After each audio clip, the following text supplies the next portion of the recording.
If you're going to visit Epic Universe in 2026, you're going to need to know how to navigate the park. Let me be your Epic Universe 2026 tour guide. By the way, this is going to be a very detailed tour. So what I'm going to do is I'm going to leave timestamps in the description box. That way, if you want to skip around to different areas of the park, you can do so via those timestamps. Right out front, you have security, and a mere few feet after security, the park entry scanners. To the left, you have restrooms and a smoking area. To the right, before security and park entry, you have a height requirement board. Have the kids stand up here and check their height requirements before you enter the park. Continuing to the right, this is the entrance should you purchase the VIP experience. Continuing to the right, tickets, guest services, and there's an ATM over here. Park tickets, VIP experience tickets, Universal Express Pass also sold here. The ticketing plaza, as this area is known as, has two of these information columns. Screens on here displaying the park hours, also QR codes to help you download the Universal Orlando Resort app, and what other information they deem to be important at the time. After you scan in, you'll see this beautiful Kronos Tower, but a few other things to show you before we go through that portal. To your right is first aid and guest services right there. Next to it, this is going to be the VIP lounge area, first floor, and there's going to be like a upstairs balcony to it as well. To the left, you're going to have like your rentals. Let's get over there and show you that building. This building here is your home to the rentals, strollers, wheelchairs, scooters. It's also the lost and found. If we continue this way, I will show you where the lockers are. Technically, they're a little after the portal, so we'll have to come back so we can go through that. But over here on the left-hand side of the entry, you'll see the sign for the lockers. I'll show you the pricing and everything as well. Just keep going this way. Veer left again. Here's your lockers. Everything is facial recognition. So these regular size lockers here are $15 a day, and you just push that and you look into the camera there because they already took your photo at the entrance. The larger size lockers are $20 per day, and you can pay with card right there. But like I said, anytime you want to open your locker, you just push this button here, show your face there, and it will open for you. Should a ride require you to use a locker, there are lockers at the rides. They also use facial recognition, but of course, there's no charge for those. I have used both the paid lockers and the free ride lockers during my visits here. They're very handy and easy to use. And now through the first of 5 portals. Once you get through that first portal, the Kronos Tower, this area here is known as Court of the Moon, and I'll show you around for a second. To the left, we have the main store.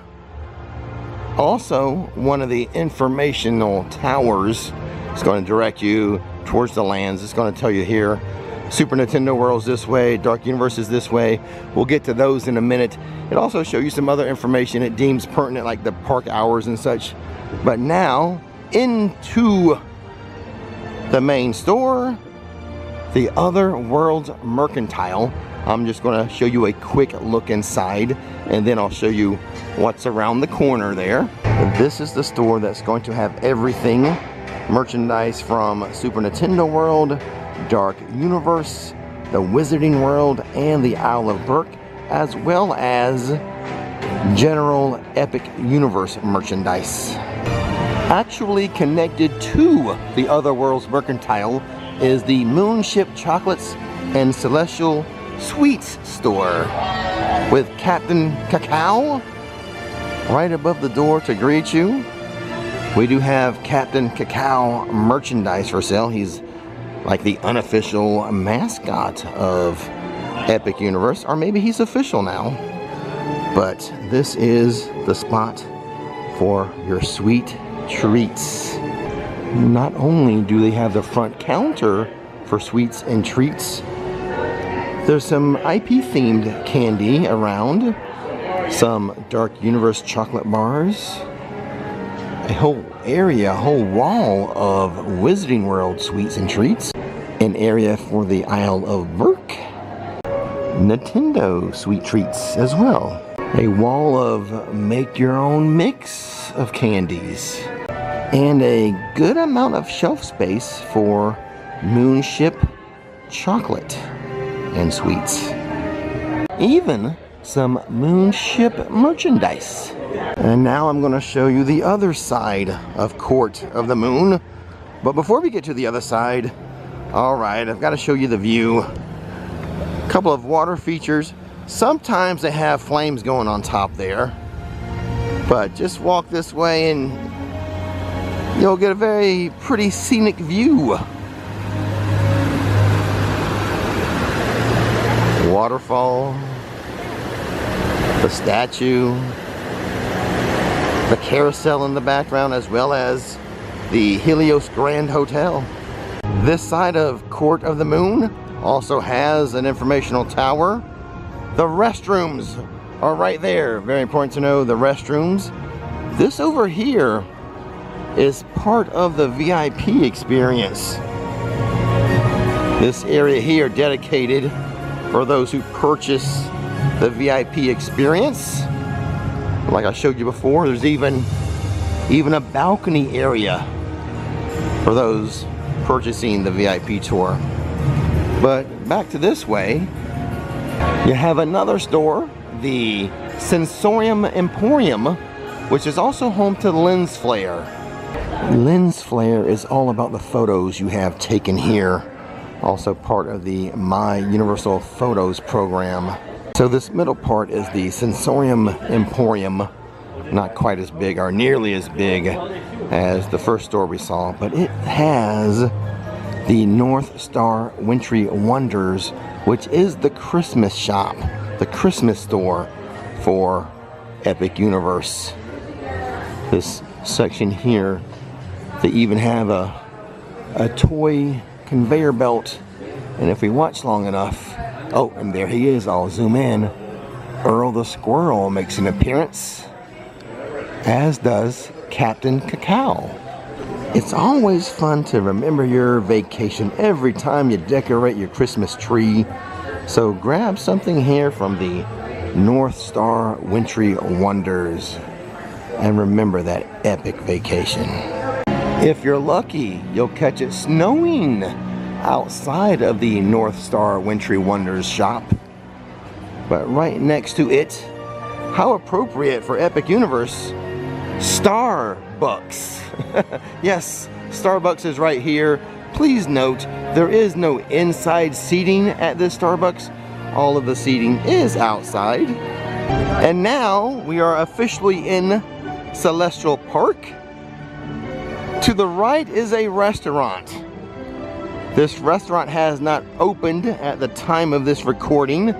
It's considered to be a phase 2 opening, but it doesn't look like it's too far from opening. At least the outside is looking pretty complete.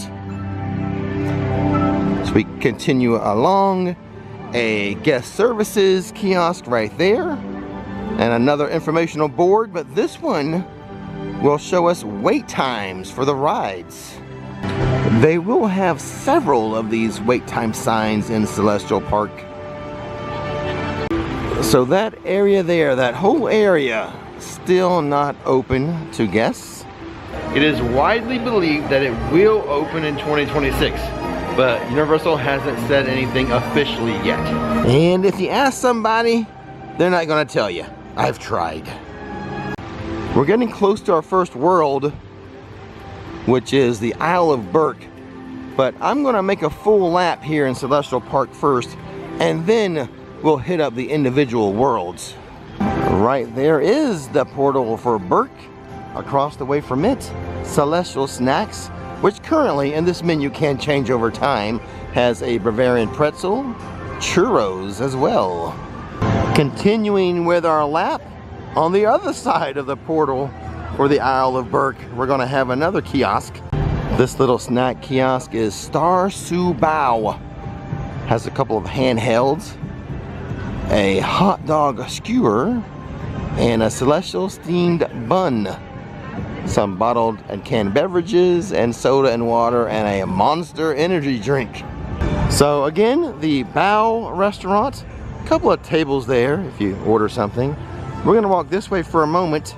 Some benches and pretty flowers. I want to show you this right here. It is a merchandising kiosk.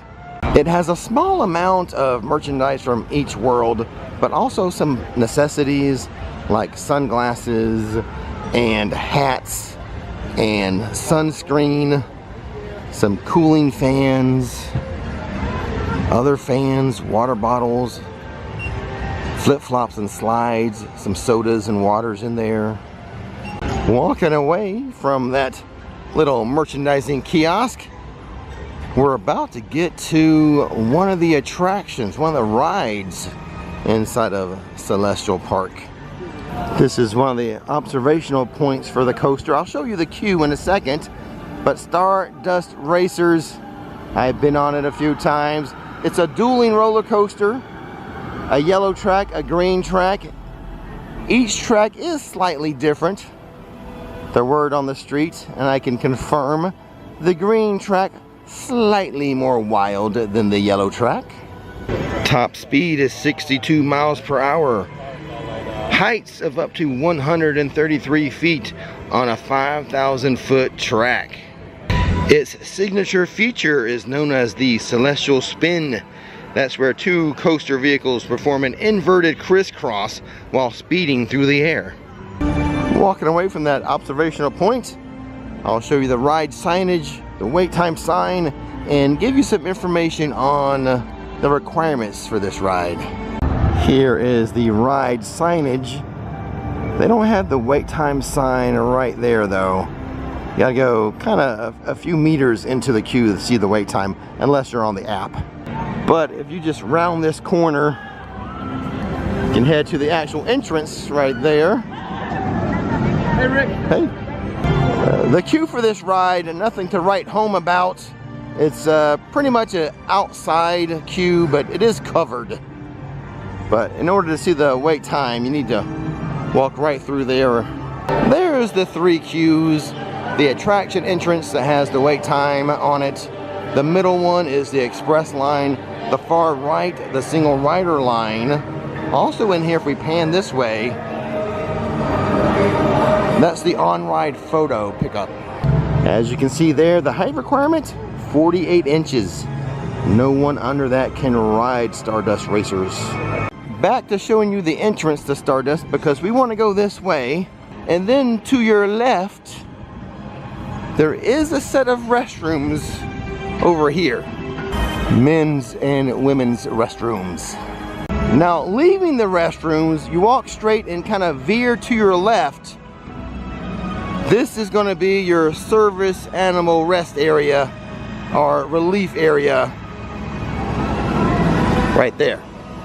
So walking away from the restroom and Stardust Racers, I'm going to show you the next thing closest to it, which is Meteor Astro Pub. And that way is Bar Zenith. Literally, if you leave Stardust Racers, you can't miss it. I'll show you inside. Handhelds like burgers, vegan sausage, a sloppy Alley's, chopped salads, fish and chips, chicken and waffles, a spicy grilled chicken sandwich. The shortcake skillet is amazing, out of this world. A chocolate cake, and of course, some cocktails. Its signature drink is the Meteor Strike, which features a flaming sugar cube. And might I recommend the Renazzo Ricky. Yes, an official Ricky drink. Renazzo Ricky. The Renazzo Ricky is High West Distillery Bourbon, peach brandy, lime juice, peach puree, smoked sea salt, club soda, and fresh mint. Back out front, or one of the entrances to the Meteor Astro Pub, I'm going to show you where Bar Zenith is. So we'll walk this way left as you face that particular entrance. Another outside bar right outside of Astro Pub. There it is. Walk up, grab yourself a cold beverage. I kind of dig the outside bars where you can do that. And then if we keep panning left, there are some family restrooms right there. But now we're gonna turn back around and keep making our counterclockwise lap around Celestial Park. You'll see Stardust to our right, which I showed you already, which means we need to keep going this way. As we continue our lap, we're approaching the Wizarding World, the Ministry of Magic, Paris. Before you get to that portal though, to your right, another information board with the wait time signs and another guest services right there. Should you have any questions or concerns, they can help you out. But there is the portal for the Ministry of Magic, the Wizarding World here at Epic Universe. I will give you a full tour of this area after we make our lap around. But after you pass the portal, to the right, another small merchandising kiosk, which is going to have Wizarding World merchandise, even wands, and some moon calves. Everyone loving the adorable moon calves. Leaving that merchandising kiosk, to the right we're going to have, I believe it's first aid and a family center. Yes. So what you have to do is kind of walk past the sitting area. There'll be a sidewalk over here. Here it is. This will take you to the Family Care Center and first aid. Should you need it, should you require it, it is here, and it's lovely outside. So pretty. But there you go. Turning back around from whence we just came. To our left, a Coke Freestyle station with some snacks. Like we saw earlier in the video, Bavarian pretzels and churros, along with the Coke Freestyle station, which is on the side over there. Continuing around, to our right is going to be the Helios Grand Hotel. Most guests are not going to stay there. Straight ahead, the main fountain. There's water that runs throughout the center of Celestial Park, but this is the main fountain right by the Grand Helios. You can see this kind of situated for like a stadium seating with the grass and the levels. So a good place to watch fountain shows and nighttime shows when Universal has them. In late 2025, Universal was doing some testing of projection mapping here at the fountains. And I think a trademark may have been filed. So it looks like sometime this year, sometime in 2026, we may get a new end of the day, end of the night fountain show here. But we're going to continue around Celestial Park. Now we're about halfway around. I do like that the benches have these awnings, the shade awnings. That's a nice little touch. Much appreciated. The Grand Helios Hotel, guests who stay there have direct access into the park. A nice benefit for them. regular park guests, I can't figure out a good use for the Grand Helios. If you're a family of 4 and you just buy day tickets, I guess it's just nice to look at. But we're gonna make our way to our first full service restaurant of Celestial Park. There's another one closer to the entrance, but Blue Dragon is to our right after Grand Helios. Chinese, Japanese, Thai food offerings here. I'll get a little closer. Let me show you this Blue Dragon. Not to be confused with the China Pavilion at Epcot, but it is stunning, beautiful, full service restaurant. Leaving the Blue Dragon, we're gonna walk straight just for a moment. A little observation point for the water and the fountain.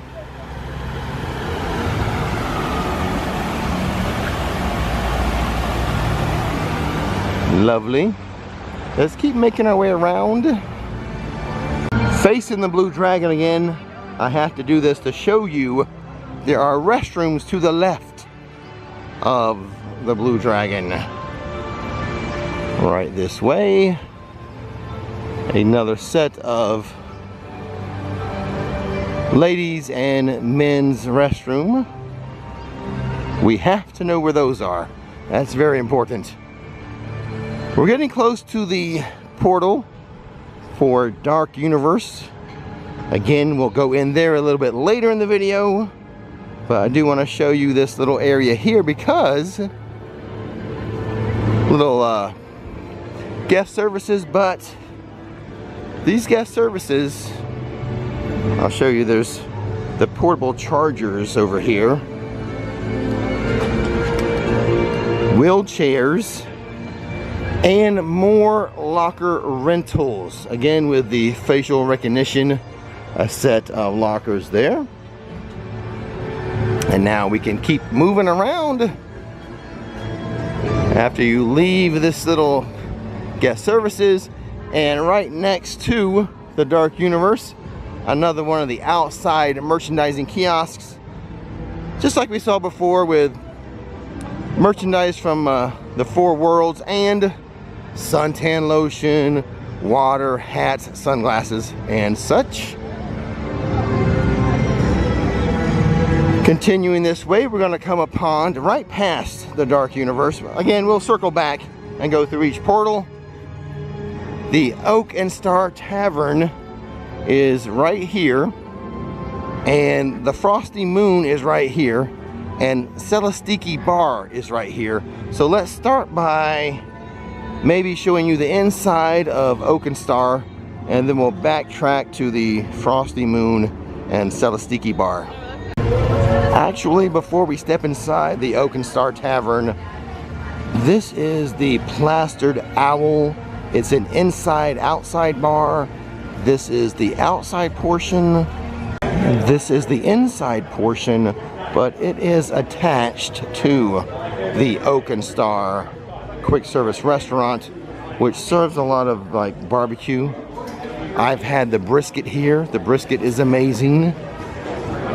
So oh, and the sausage. I've had the sausage too. So let me try to read you a little more about the food items I have here. This is very important to know, so listen up.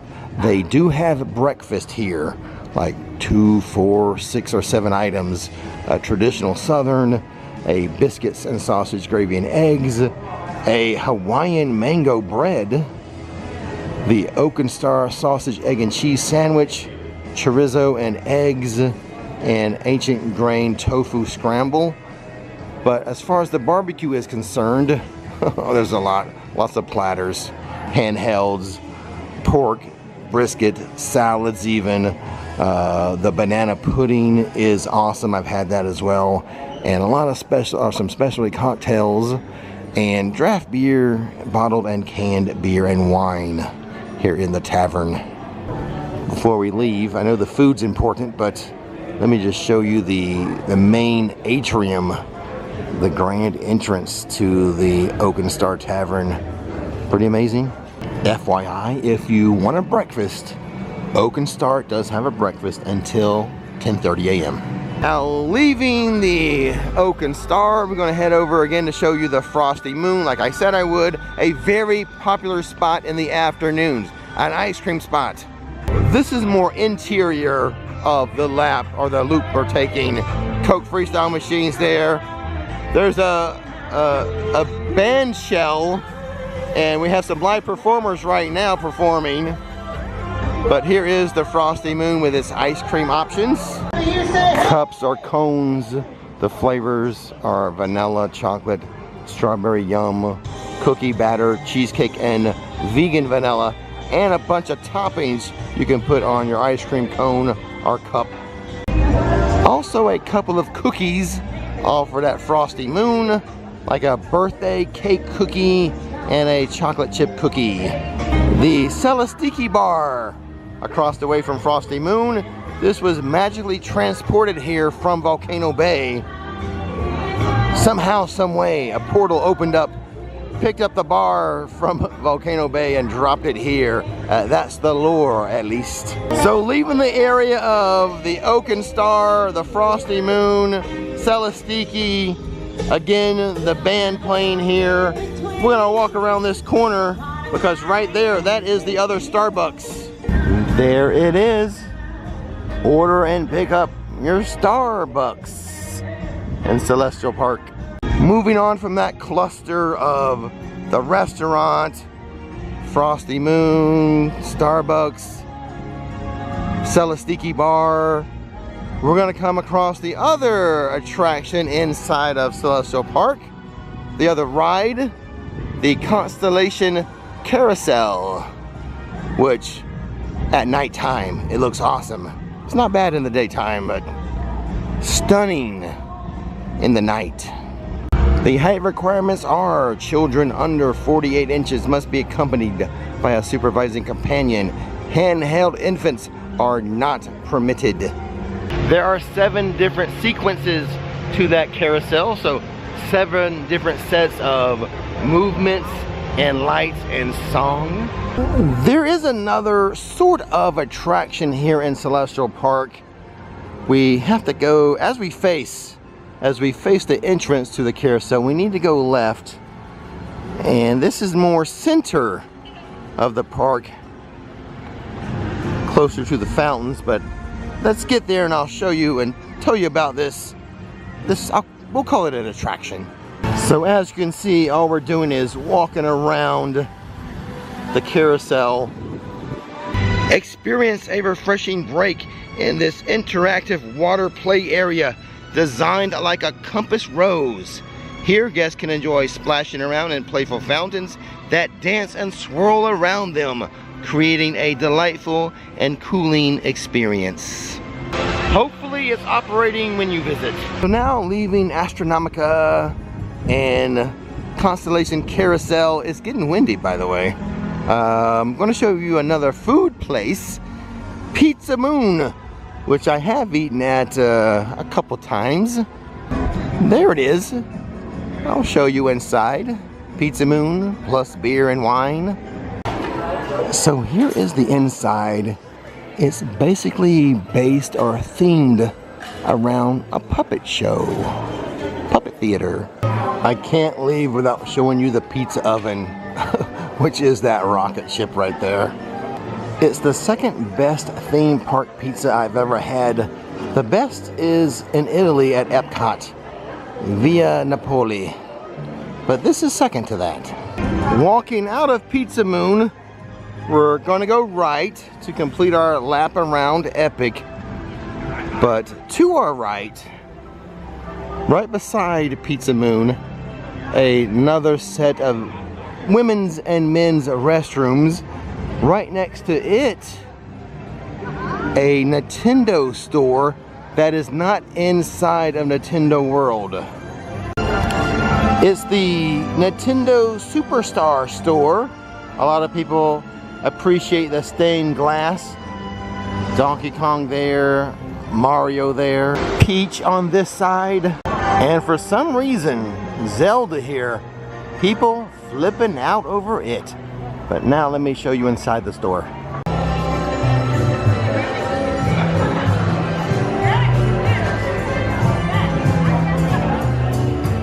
More Super Nintendo World merchandise.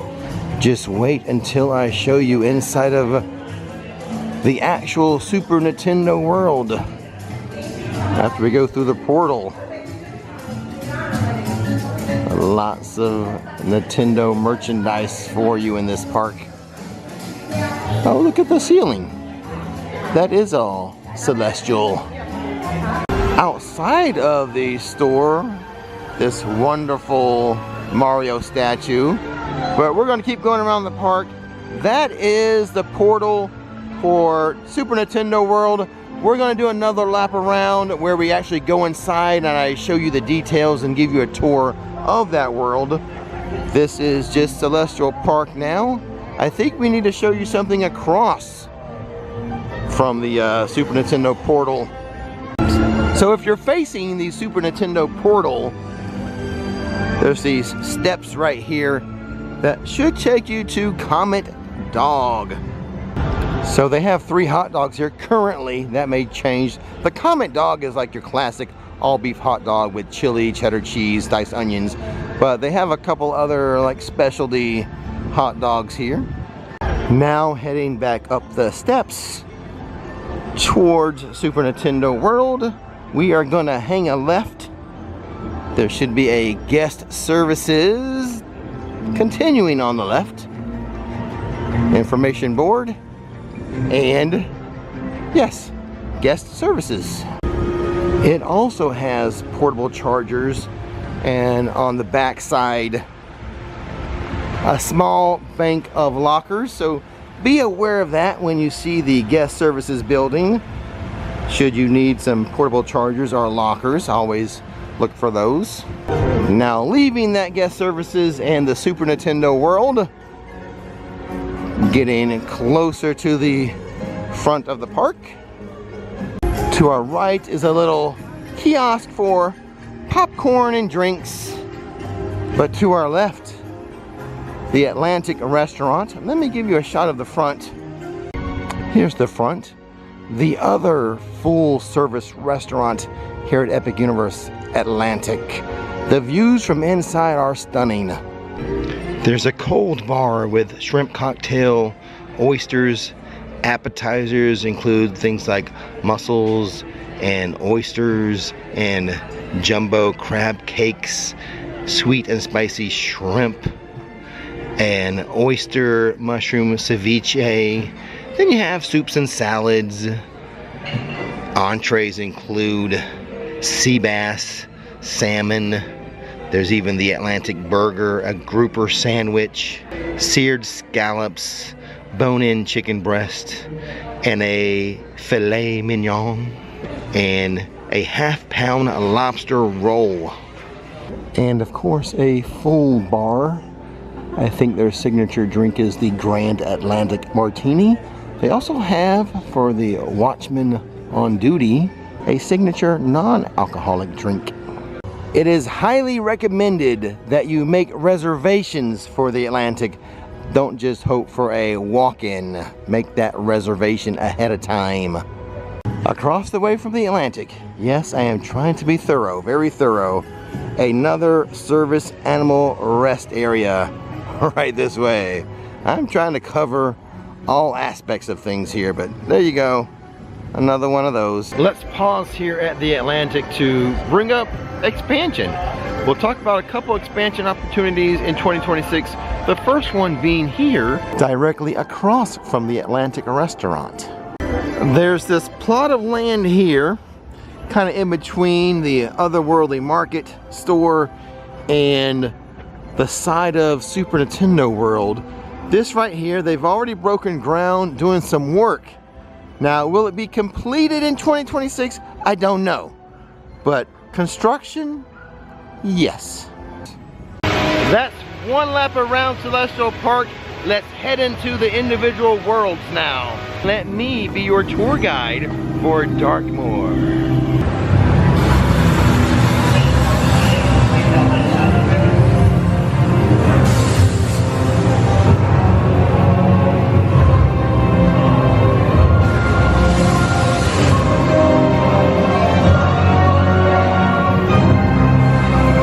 The musical score for this area was composed by Hollywood's Danny Elfman.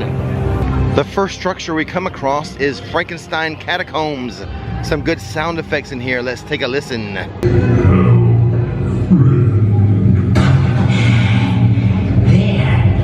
I made you with my own hands, and don't you forget it. Moving on from the catacombs, to our right we have a photo opportunity. A lot of people taking pictures of themselves inside this casket. Look at this grave site here. Looks like something busted out. Hopefully it doesn't come after us inside of the village. The village, of course, is Darkmoor. On this side of the entrance we have a little homage to a 1956 movie, a cult classic, The Mole People. That's a mole person in there right now. But a nice little tribute to that 1956 movie. And here is another movie tribute. This statue is in one of the scenes from the 1931 Frankenstein movie. One of the graveyard scenes. As we enter the village, to our left, sort of an attraction. The Monster Makeover Experience is right this way. This is where you can be made up to be a monster. You can be made up into your favorite Universal monster, whether that be a werewolf, a vampire, Frankenstein, Bride of Frankenstein, some type of creature. So here at the Monster Makeup Experience, it's a 20 to 30 minute experiment where you can become one of the many creatures of the night. It starts at $45, or if we are one of our many pass holders, you do save 10%, and it comes to about $40. Okay, and that's the simple experience. There's a more transformative experience? Yes, this is our simple experiment, as we said here, but we do have a transformation. The transformation starts at $150, and you can include all different cosplay pieces with it. And inside of our shop, like wigs and garments? Wigs, garments, dresses, headbands, all kinds of cool things. Awesome. Thank you so much. That is at the time of this recording. Prices are subject to change, however. One thing they added in late 2025 for the Monster Makeup Experience is they will now do some very elaborate temporary tattoos. Right next to the Monster Makeover, you have a little shop called Dr. Pretorius. Let's go take a look inside. Monster merchandise. The Wolfman, Bride of Frankenstein,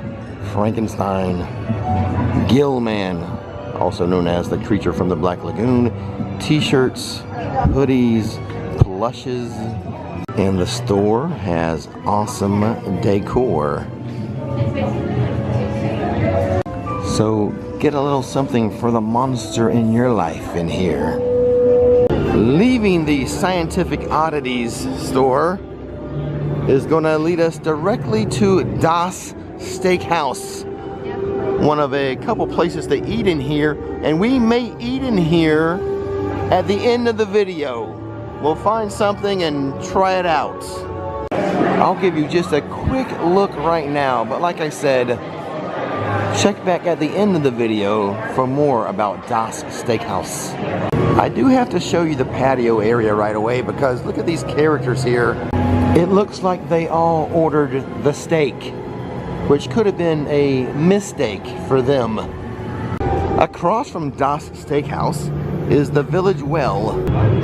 At the heart of Darkmoor stands this old stone well with the cryptic Latin phrase, "Never forget that you exist by our will alone."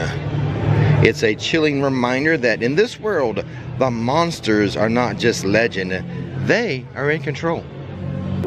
And occasionally, a violinist will be out here playing her violin and then going over here to the Burgenmeister and telling the tales and the lore of the land. First comes the violin playing to draw our attention.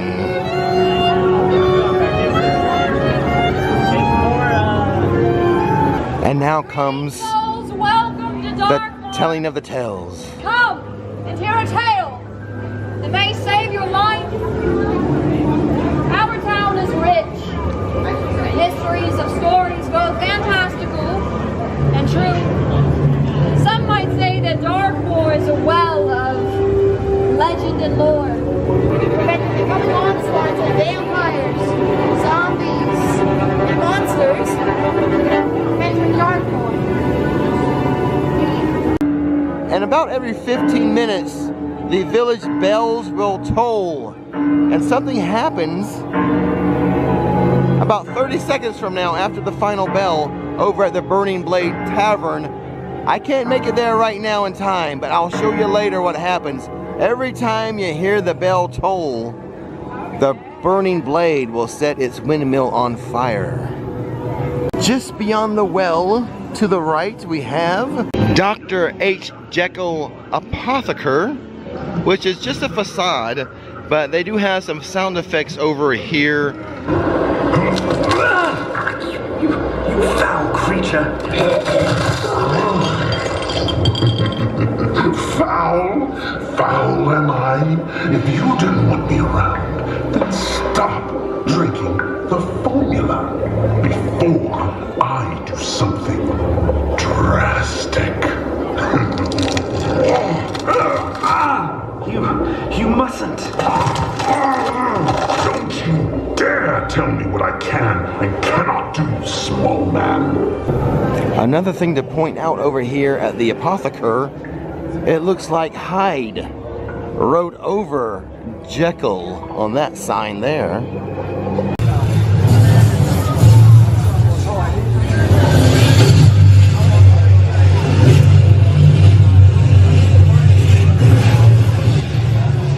You hear that? I think Frankenstein Manor is causing a power surge here in the village. Across the way from the Apotheker we just saw, over this way we're going to have a couple of things you might want to be aware of. One thing, if I can make my way across the crowd, playing Frogger, the restrooms. The restrooms are right this way. Ta-da! I will point out that the symbols for the restrooms, the ladies is going to be the Bride of Frankenstein, and the men's will be Frankenstein's monster. And then over here, this is the meet and greet area for the Bride of Frankenstein and Frankenstein's monster, though this not happening right now, but we'll give it a minute and maybe they'll show up. Aha, see, they've shown up. The bride looking as lovely as always, and I think the monster himself, we'll call him Frankie, he's looking pretty good too. Nice little meet and greet for you as you wander around Darkmoor Village. You'll also find Igor wandering around the whole village. I will warn you that Igor seems to always be looking for body parts. Some of them yours. Igor, I was actually wanting to work at the manor. Okay, what can you do for us at the manor, Mr. Rick? Well, when I apply, I was hoping you could give me a leg up on the competition. I'll give you a leg up. Yes. That's right. I'll take one of yours off. Oh, no. That's right. Goodbye, don't die. And occasionally you'll see, yes, you'll see the invisible man over here by the Apotheker and the lion's head. Right over there sometimes. That Frankenstein is no more a doctor than you are, Mr. Hyde.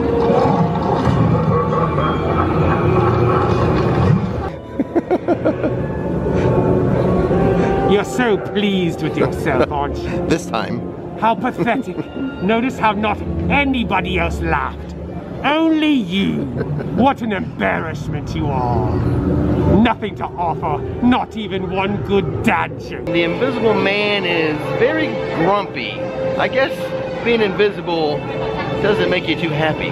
Moving on from the restrooms and the meet and greet area of the Bride of Frankenstein and Frankenstein, we're gonna head this way towards the main attraction in Darkmoor, and really one of the main attractions in all of Epic Universe, Monsters Unchained. First, let's take a look at Frankenstein Manor, which will cause the electrical surge every now and then. You can kind of see the electrical pulses now, but they get worse at times. This manor is magnificent. I've said it before, I'll say it again. It kind of makes Disney's Haunted Mansion look like a La Petite daycare center. It is fabulous inside and out. In fact, I'm going to show you some of the inside queue right now.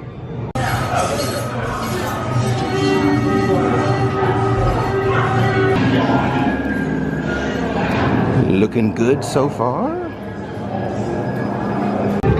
Monsters Unchained, the Frankenstein experiment. Venture deep into Frankenstein Manor, where Dr. Victoria Frankenstein continues her family's experiments, attempting to harness the power of these iconic monsters. But be aware, her control falters and Dracula breaks free.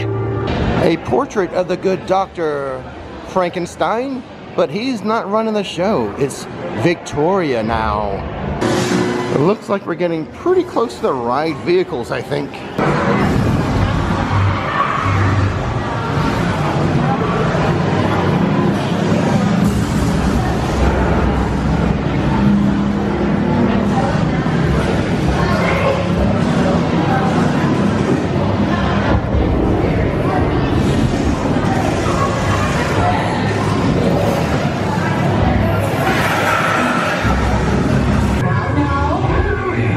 These people are friends. See, there's nothing to be afraid of. He is amazing, better than the original. He is the key to our most exciting experiment. The views in the queue are shockingly good. Shockingly good. A good precursor to the ride. The ride itself, the animatronics are phenomenal, just incredible animatronics. So that's a good section of the ride, or parts of the ride, with the animatronics of the monsters. Frankenstein himself, the Frankenstein monster, is one of the best animatronics I've ever seen. But you can say the same thing about the Dracula one. And another part of the ride is screen related, but the quality of the video in the ride, I don't know if it's 4K or 8K, but it is very crispy, very clear. A combination of practical animatronics and video effects makes for a tremendous experience as a ride here at Monsters Unchained. It's hard for me to find the words. It's just an incredible dark ride experience. The height requirement is 48 inches, and there are test seats at the very front of the queue. Also, on a personal note, this ride does not make me nauseous. It's the same ride technology as the Forbidden Journey, which does make me nauseous. This one does not, which I'm very happy about.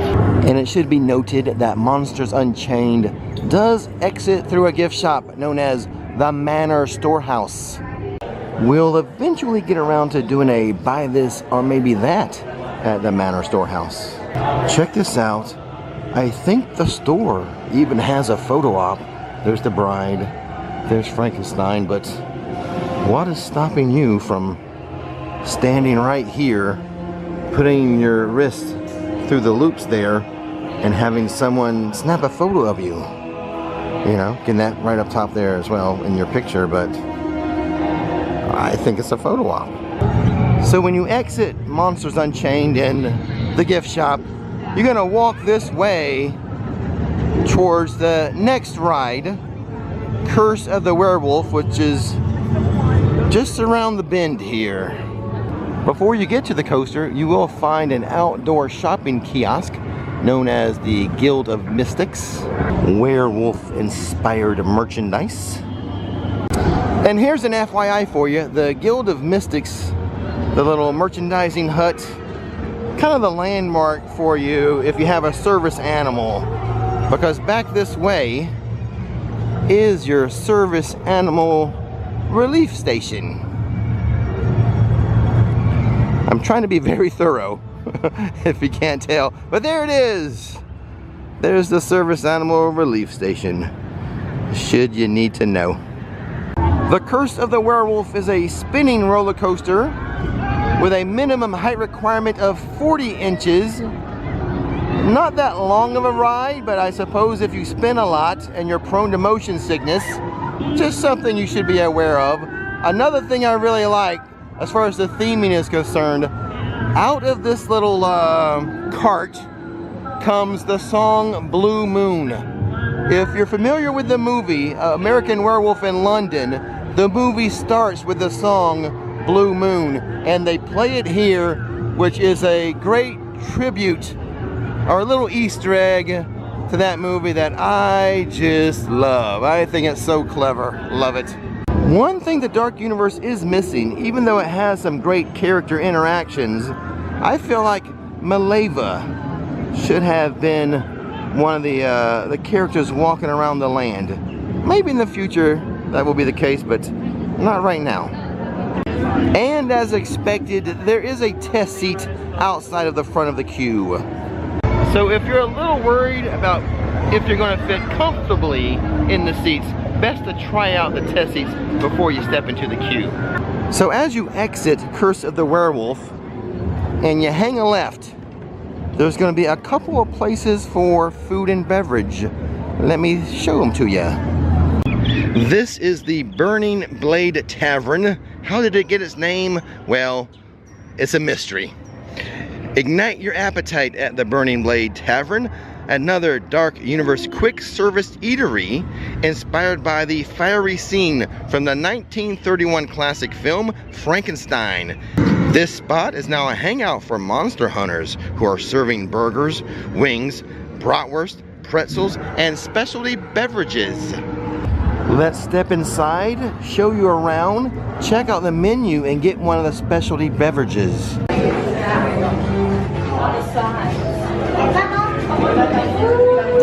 I like what they've done with the place. I think those howls are from the patrons. Let's just show you the food menu. Hunter's garlic steak, burning cheddar bites, charred loaded potato, burning blade burger, steak grilled chicken. Those entrees will run you at a low of $11.49 to a high of $12.99. That's for the burger. And here are the specialty drinks. I already know which one we're going to get. The one I'm going to show you is the Pure of Heart. Comes with kind of a little performance, but it's Misguided Spirits, Hinky Dinkies, Working Man's Whiskey, the Bitter Truth Violet Liqueur, a lime juice, a pineapple juice, a honey syrup, blackberry essence topped with ginger beer. Let's go inside and show you around the place and order that drink. Right, so this drink here is going to help keep you safe from the monsters here in Darkmoor. Okay. Especially when we put it under the dome there. Right. So this right here, we're going to put some anti-monster smoke on here. Dr. Victoria Frankenstein helped us come up with this to keep the villagers and the travelers safe. Oh. So this is going to make you smell and taste bad to the monsters. Alright, so if you're running around Darkmoor and someone comes up to you and says you smell bad, it's probably because they're a werewolf and you have to go get a hound so we can take care of them for you, okay? Oh, awesome. Thank you, Allie. And if the drink fails, just push someone over and run. Okay. Thank you so much. Well, I have to say, it's a pretty tasty, delicious, refreshing drink. I'm trying to figure out what I like about it. It might just be the whole combination, but maybe the violet liqueur with the pineapple. I do like whiskey, but it's not a strong drink, which is fine by me. I'm not a big alcohol drinker anyway, so it's pretty refreshing and tasty little drink. Plus, I will now be protected from the monsters. So because of its protective qualities, that is probably one you want to have before nightfall, or maybe you want to be extra protected and drink it all night long. Now as you leave the Burning Blade Tavern, we're gonna walk this way kind of towards the manor, but right outside of the manor is the Lacey's Cottage, and there's beverages and snacks here as well. This is a quick service spot, and it's named after the family seen by the monster in Mary Shelley's novel Frankenstein. Here, guests can find a variety of snacks and cool treats like cinnamon bread, ice cream, twisted taters, and more. Or let me put it to you this way. It has the Frankenstein monster pretzel. And it's a location for the Coke Freestyle machines. Now let's head back to Das Steakhouse and try some food in Darkmoor, the Dark Universe. Will we have a bite, or will we have a bite taken out of us? Here's the entree options. Das Burger, $18. Blood Orange Chicken Sandwich, $18. The Stuffed Cabbage, $17. Carved Steak, $24. Darkmoor Black Wings, $16. Crimson Glazed Pork, $20. Forager Salad, $16. And then the steaks, that's S-T-A-K-E-S. Fish on a steak, $23. Bird on a steak, $18. Bits and Pieces, $20. Desserts, the Labata, $7. And the Red Velvet Death, $7. Looks like she had one of the steaks. Oh no, this guy here had too many steaks. The Coke Freestyle machine has a specialty drink called the Screaming Berry. I decided to go with the carved steak for $24. Carved strip steak, served medium with a hint of blood. Charmed green onion mashed potatoes, roasted baby carrots, acorn squash with a bloody жазу. And for dessert, the Labata, $7. Greek yogurt vanilla panna cotta. It's the brain with raspberry sauce. Okay, here's my review of my steak. And I might contradict myself, but the steak didn't have a lot of flavor, but I still enjoyed it. I would say the flavor of the steak was steak. It just tasted like meat, even with the sauce that was poured over it. I think the mashed potatoes had more flavor than the steak until I got to like the fatty portion of the steak, but then all the flavor was coming from the fat. But yet I still like it because I'm a meat eater. So if it tastes like meat, I'm going to like it. So I don't know if that's helpful or not, but just not a lot of, didn't taste a lot of herbs or spices or anything like that on the meat. It just tasted like meat. But I would still have it. I would still eat it. I would order it again. Now the brain, on the other hand, the panna cotta, that was phenomenal. Light and creamy, a nice vanilla flavor. The raspberry sauce was sweet and tart. Oh, I don't know if you could tell, but there's little Rice Krispies in the raspberry sauce that are meant to look like maggots. But the dessert was phenomenal. I would 100% recommend the dessert. I would, you know, if you like meat, tasting meat, you can have the steak, but you know, for me it was good. Couple of fun facts I want to point out. The land is lit by lore. Dark Universe features more than 6,500 unique lighting elements, each crafted to illuminate the chilling tales woven throughout the village of Darkmoor. Many of these features were custom designed to reflect the eerie duality of science and superstition. Here's a little audio trick outside of the Frankenstein Manor. If you stand in the middle of this circle, right here, and then you face the wall and you talk, it will echo back to you. Now the other part of this trick is if you stand in this square here and have a friend stand in that one, when you speak, the sound bounces off the wall to them and they can hear you, and when they speak from there, it bounces off the wall and then the sound hits you. It should be noted there is no first aid station in Darkmoor.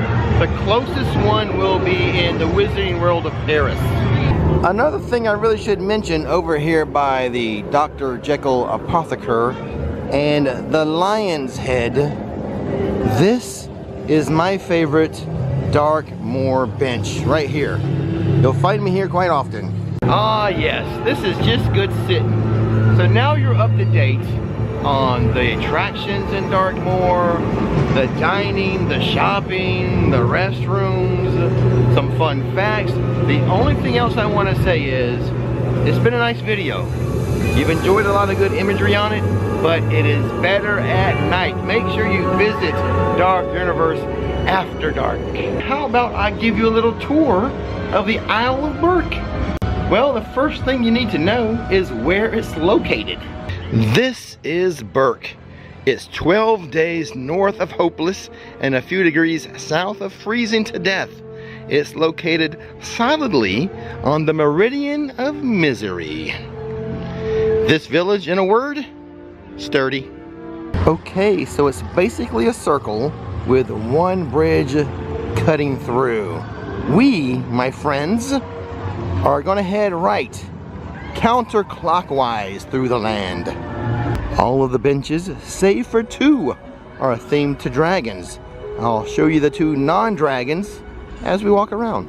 First thing we come to is a very, very small gift shop. But right next to the gift shop, some cool animatronics. This world features 30 animated and static dragons, representing 17 unique dragon species throughout this world. The Isle of Berk encompasses 15.5 acres. That's over 162,000 square feet of rockwork. The Isle of Berk contains 119 buckets, 175 barrels, 168 crates, 151 feed sacks, 115 books, and 120 baskets. Continuing along our circle, we come to a fork in the road. This is that little bridge that I said would kind of cut the little circle in half, but we're going to continue along the circle, making a lap, because right next to Spitfire Grill, right this way, is one of the benches that I said is not themed to a dragon. This is one that is themed to a sheep. Now back to talking about the Spitfire Grill. This is a place for food and beverage. The food is basically bowls. Steak bowl, salmon bowl, shrimp bowl, vegan bowl, chicken bowl, and some specialty draft beer. Now once you order your food and pick it up from the Spitfire Grill, you're gonna turn around and walk this way. This is where you can bring your food for dining. Tables and chairs in here. It is very pretty at night with the colorful bulbs and lanterns. As you face the Spitfire Grill, to your left will be the Coke freestyle machines. I enjoy the way they are skinned to look like they're wooden. A lot of great theming and detail in this world. Take a moment and enjoy it all, including the dragon up here. But we're gonna go this way because I think we have another dragon out here doing stuff. Let's try to catch this. What's happening over here a crowd has gathered. This seems to take place every so often in this area of the park, which is next to the restrooms over there. Behind the dragon is the restrooms, and then what do we have here? They're playing a little game. Not Simon Says, they're playing Toothless Says.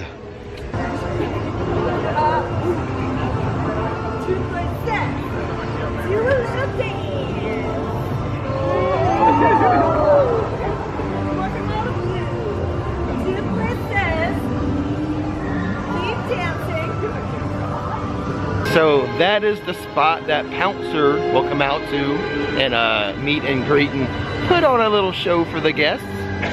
To help you with your bearings for where Pouncer shows up, Spitfire Grill. That large snow dragon's there, and then beside it, right there, men's and women's restrooms. And this is the area for Pouncer, and I believe another little dragon will come out and do a little show for you occasionally as well. But now we're gonna move down the road here to where Hiccup and Toothless and Astrid, they show up and do their meet and greet. And it looks like Hiccup and Toothless doing their meet and greet right now. Right now it's a 40-minute wait, but I have seen it as high as 75 minutes today.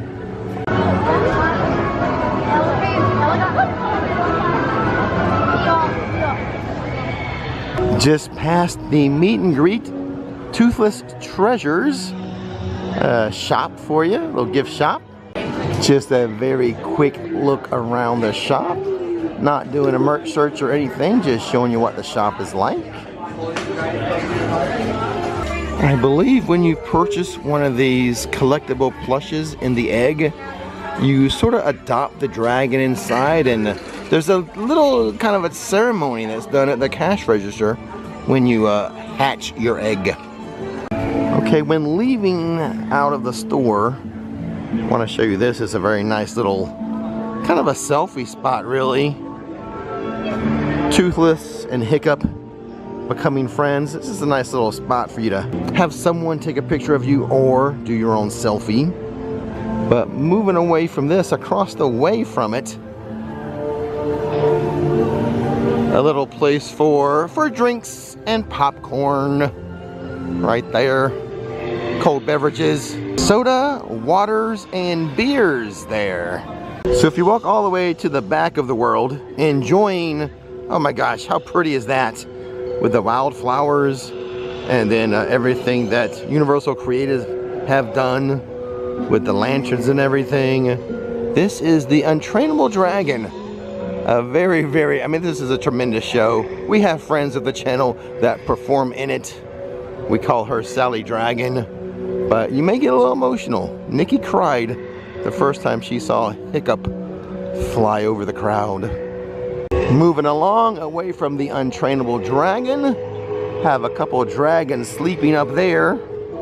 Some animatronic sheep down here. And we're gonna keep making our circle around the world.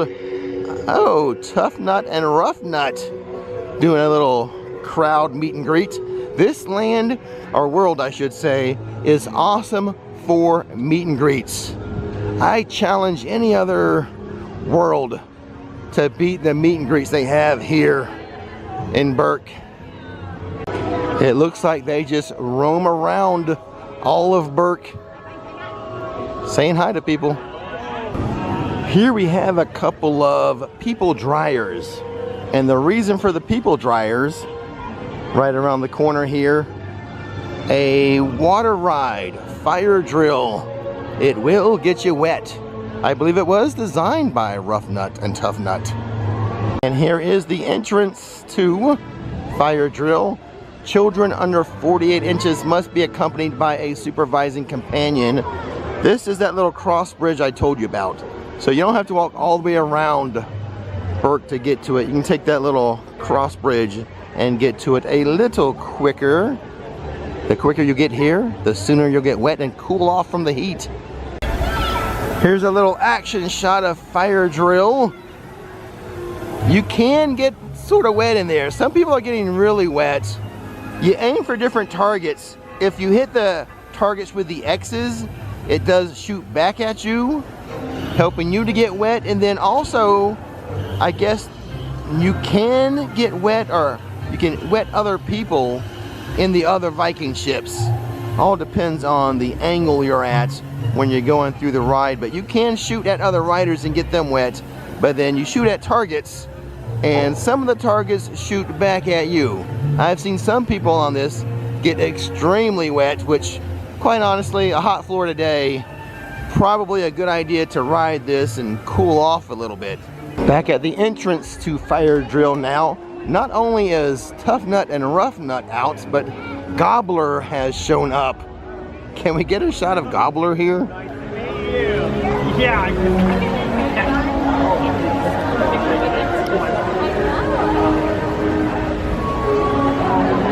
Like I said, the best world, well, I don't know, Nintendo World might have something to say about that from meet and greets. And we'll talk about Super Nintendo World another day, but yeah, it just popped into my head.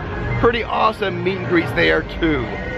Back to showing you the entrance of Fire Drill to keep your bearings about you, but we spin around and we find this fountain here, which is going to be a refreshing little head dunk, I think, in the summertime.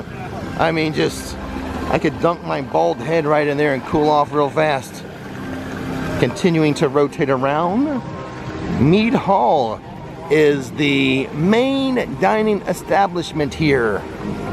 Entrees include harvest salad, meatballs, grilled salmon, turkey wings, sausage links, barbecued glazed chicken drumsticks, a vegan platter featuring mushrooms and leeks, and there is even a salmon sandwich. And a specialty drink. I wonder if I can just go inside and get the specialty drink. It's the Toothless Plasma Blast, Powerade Mountain Berry Blast, and Stone Fruit Syrup. Here is a look inside. Quick little spin around. I believe it's a quick service, so I can just find a table and I would be able to order that specialty drink on its own. But once again, just a wonderfully themed restaurant and land or world here in Epic. Alright, I found a table. Good old number 406. I've used the mobile app to mobile order my drink. I do suggest you get familiar with the app before you visit.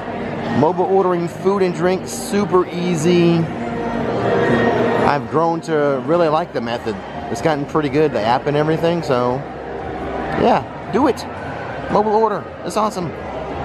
Here's my Plasma Blast in a toothless cup. Pricing of the drink is $7. Of course it's non-alcoholic, but on a hot day like today, it's just, I needed something really refreshing, and this does fit the bill. And it gave me a reason to come inside and show you Mead Hall. So much food to eat in this new theme park. I will get around to eating everything, I promise. It's just it's gonna take years to eat everything. Plus, I already ate in Paris before I started this video. Okay, I just learned something. I would suggest you guys stir this up. It seems like all of the sweet, sweet syrup was at the bottom. My last sip, my last gulp was a lot of that syrup. Leaving Mead Hall, straight ahead is Gobber's workstation. Gotta go past the fountain. Nice dragon animatronic up there. But this is Gobber's workstation. Sometimes he wanders around. Sometimes he just hangs out here working on stuff. I've run into him here before and out in the village.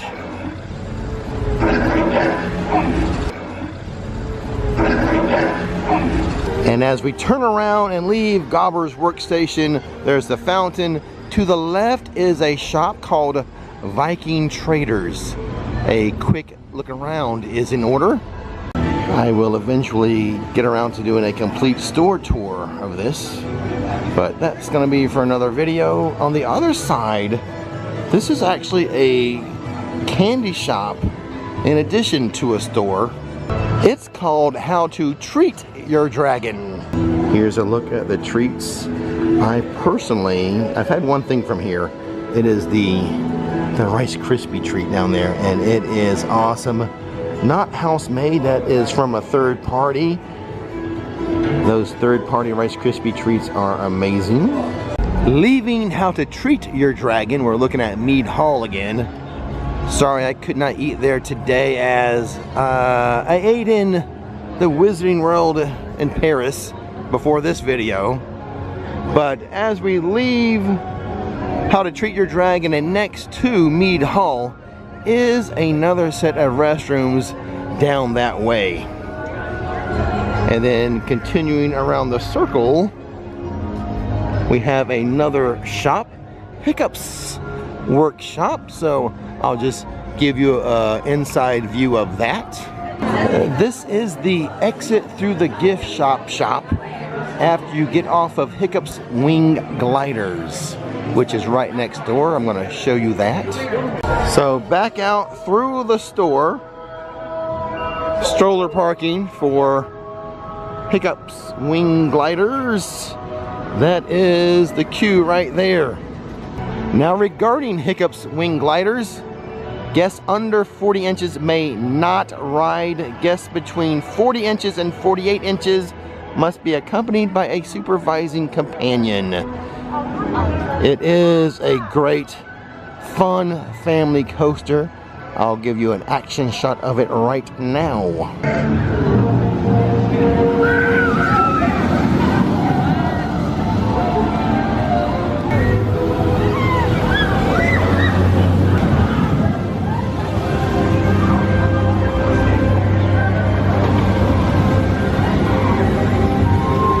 It's a good, fun family coaster. If you're someone who can't handle the crazier coasters, this is a good one for you. I'm someone who loves Velocicoaster and Stardust Racers, the big thrilling ones. But for me, also a very fun coaster, this Hiccup Wing Glider. Top speed of this coaster is 45 miles per hour. Leaving Hiccup's Wing Gliders, right next to it, Dragon Racers Rally. Currently a 45-minute wait. Soaring up to 67 feet high, guests have the power to tailor their ride from mild to wild. I have tried to do a barrel roll on this. I have not been able to. If you know how to do the wings to do a barrel roll, let me know in the comment section below. I would love to do one. Not only can I not do a barrel roll, I've never seen anyone do one, but it should be able to be done. The test seats for all the rides are right out front of the ride. Here's the example for Dragon Racers Rally. If you have any concerns about fitting in a ride comfortably, I do suggest or highly recommend you try out the test seats before entering the queue. More animatronics, which are located between Dragon Racers Rally and the famous Hooligans Grog and Gruel. This is the place for the already famous mac and cheese cones. Those range from a price of $13.99 to $15.99. Made famous on Instagram and TikTok. I guess these are a must-try when visiting the Isle of Berk. Also have some drinks and some alcoholic beverages, canned and bottled beer. And to the right of this over here, you need to know this is a location of the Coke Freestyle machines. The mac and cheese cones at Hooligans Grog and Gruel, so popular in 2025 that Universal brought the bread over to Islands of Adventure. Pizza Predatoria now offers 2 bread cones using the same bread that they use at Hooligans. Now across the way from Hooligans Grog and Gruel, the other bench that is not a dragon, if I can walk over here, it's not that one, that's definitely a dragon. It's this one right here. Looks like the one, the same one at Spitfire. Oh, here's a pro tip when it comes to these freestyle stations.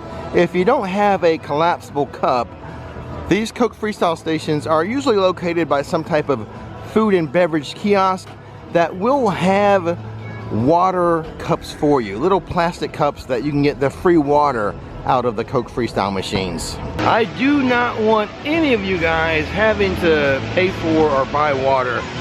Get all the free water you want from the Coke freestyle machines. I'll leave a link, I think, to the collapsible cups. But remember, even if you don't have those, get a plastic cup from the food kiosk. It is so very important to stay hydrated here in hot Florida. I'm just taking a moment to enjoy and remark on the lighting fixtures here in Berk. No detail too small when creating this land. See, even the stroller symbol, the baby head has Viking horns. This little kid area here is the Viking training camp, an interactive play area where kids can explore the diverse world of dragons. There's activities including climbing towers, agility courses, musical Viking drums and chimes, and interactive sheep launcher game as well, a toothless themed teeter-totter, as well as slides and activities specially designed for the littlest Vikings. And here is something important to note about the Viking training camp. There are 2 family restrooms in there, so if you're in there with your family and your kids running around playing and they have to go potty, there's 2 family restrooms for you to use. That way you don't have to take little Jimmy or little Susie outside of the play area to take care of their business. So in case you were taking notes, that's restrooms near Spitfire Grill, next to Mead Hall, and inside of the Viking training camp. This right here, you know what this is? It's not operational yet. It is a photo opportunity. So someone stands right over there, and then they're gonna press this button here, and you'll see this is all the camera stuff, but they'll be standing back here and they'll get a little photo done with the PhotoPass system eventually. Here is some information I hope you never need to know. The nearest first aid to Isle of Berk is located in Celestial Park, just beyond the Kronos Tower. So it's at the start or the entrance to the theme park. Here is the portal into Super Nintendo World. It is the closest portal to the front of the park, and there are 3 different ways though to get inside of the world. There's actually 2 warp pipes. This is the main one, but it's going to take you up escalators. If you turn to the right through there, that's going to take you through another warp pipe, but it's going to be to the elevators. So for those who have a stroller, or maybe they have to be in a wheelchair or a scooter, you want to take this way because it's going to lead you to the elevators right there. But there's also some stairs right next to the elevators. Now I'm going to show you the non-warp pipe way. To the right of the portal is a way to enter Super Nintendo World without going through a warp pipe. You want to go in between the portal and the Super Nintendo store right over here. Just go this way by the fountain, and this way is going to take you to the ground level of Super Nintendo World. It's multiple levels to this world. The main warp pipe and the warp pipe with the elevators are going to take you to the 2nd level of Super Nintendo World, while this way is going to get you into the world at the ground level. Couple attractions on the ground level and stuff to do on the 2nd level through the main warp pipe. But this way also has elevators to get you to the 2nd level. And now I'm going to take you the way most people go, which is through the warp pipe with the escalators. So now we're back at the portal, and like Mario says, here we go through the main warp pipe just ahead. And I think I'll just be quiet now and let you enjoy your trip through.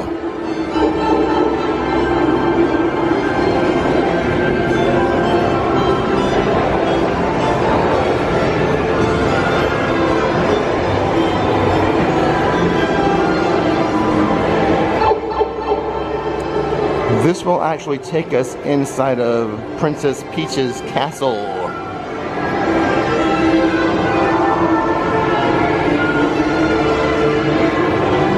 Like so.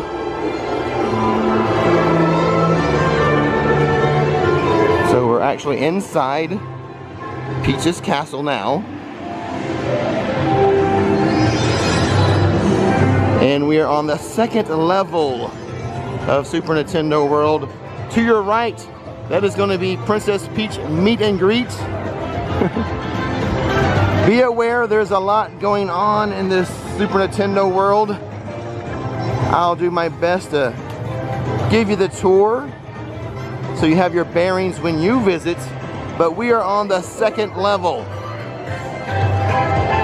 One main attraction up here that's straight ahead, that's Bowser's Castle. Plenty of stuff to do along the way. Very, very helpful if you have a power-up band. Bowser's Castle is home to one of the main rides here in Super Nintendo World, Mario Kart Bowser's Challenge. Height requirement for this ride is 40 inches. Any guest under 40 inches cannot ride. Children between 40 inches and 48 inches must have a supervising companion. I've been on this ride several times and it is more fun than I thought it would be. When you get off of the ride, you will exit through Mario Motors. This is the main store in Super Nintendo World. Anything you want Mario related, you're probably gonna find in here, including the power-up bands, which come in handy when visiting the Super Nintendo World. Several characters to choose from with the power-up bands. They are around $45. You can also purchase those power-up bands at the main store at the front of Epic Universe. Shirts, cups, plushes, hats, and hoodies. So much to show you that I cannot do it in this video. This is a tour video. We'll do a store tour video another day, but for now let's continue around the second level of Super Nintendo World. Right after you walk out of Mario Motors, you have Turbo Boost Treats. Right to the left. That makes sense, right to the left. Popcorn buckets, Super Mushroom drink bottle, 1-Up mushroom drink bottle, and single serve soda. So get popcorn and soda here. To the right of Turbo Boost Treats, an elevator you may want to be aware of. There are a lot of steps in this world.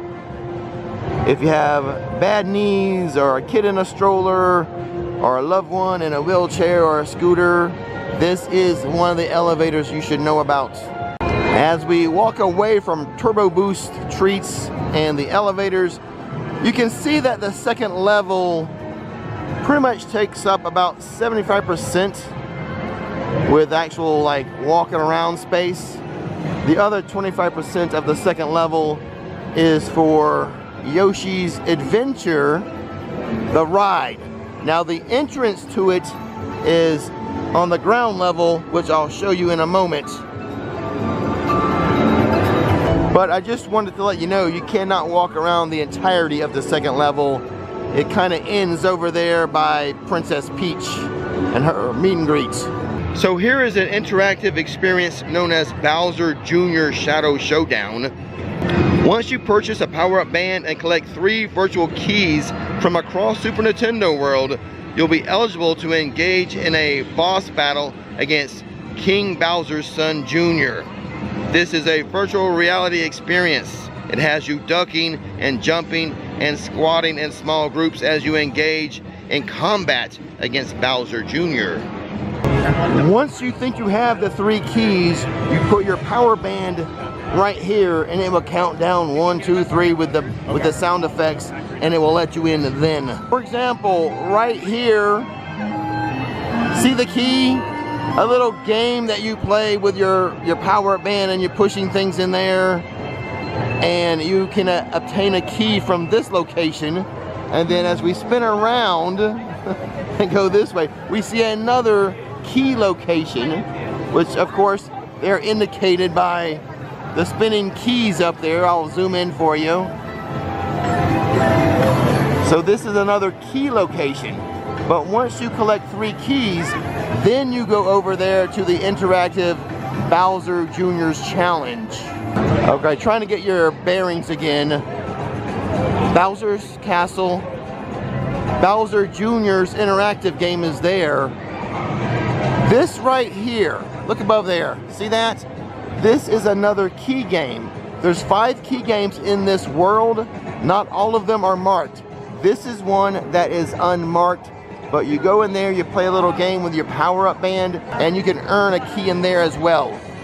And of course, all around the world, different things for you to play with and bang on, having your power-up band on. You don't have to bang the actual band. Don't break your power-up band. You can just use your fist. But all types of, oh my gosh, like mystery boxes, POW boxes. You just go around banging stuff. Also, next to the Bowser Jr.'s interactive game, they have these boards here. Kind of like a scoreboard. You can't see because of my shadow, I guess, the glare. But it's by player and by character. So if you have like a Yoshi power-up band, you can see how all the Yoshis are doing, and then how you yourself are ranking for like the day and for like all time. There's really too much of a sun glare to show you the details of it, but it's right here. Trust me, it's a rankings board. Now, you do not have to have a power-up band just to bang on everything like the mystery boxes here. But of course, nothing is being recorded. You're not being ranked if you don't have a power-up band. Places for you to sit when you need a break from playing games. This is another marked key spot. Before I leave this level, I'm going to show you the 5th key area. So let's use this as our marker. So from here, you're going to walk this way, kind of veer to our left. This way, this little hallway thing. See how it's kind of blue and purple in here. And then you kind of go through this little maze thing. Oh my goodness.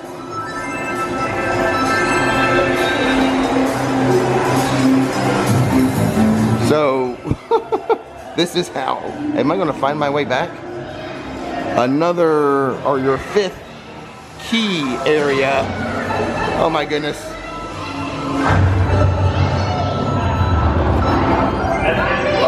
Right here, this big bomb is how you get another key.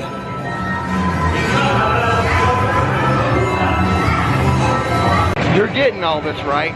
So now we're walking away from Bowser's Challenge, Mario Kart Bowser's Challenge, towards Princess Peach's castle.